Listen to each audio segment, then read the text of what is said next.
થરાદ ખાતે નવનિર્મિત નર્મદા વહીવટી સંકુલનું લોકાર્પણ કરવામાં આવ્યું. નર્મદા યોજના હેઠળ નવનિર્મિત સરદાર સરોવર નર્મદા નિગમ લિમિટેડની વહીવટી કચેરીનું લોકાર્પણ કરવામાં આવ્યું હતું. અધ્યક્ષ શંકરભાઈ ચૌધરીના હસ્તે નવીન વહીવટી સંકુલનું બિલ્ડિંગનું ઉદ્ઘાટન કરવામાં આવ્યું હતું.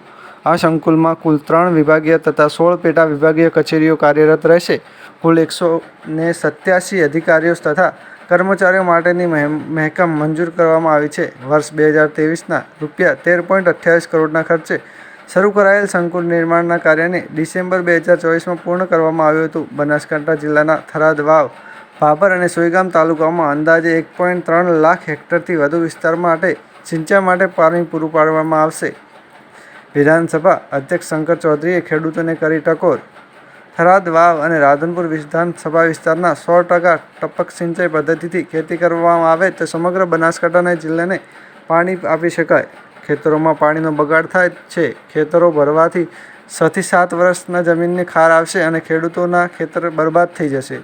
નર્મદા કેનાલમાંથી પાણી લેતા ખેડૂતોને નર્મદા વિભાગને પૈસા આપવા પડશે. શંકર ચૌધરીએ કરી ટકોર. બ્યુરો રિપોર્ટ, ભરત ઠક્કર, ડીસા.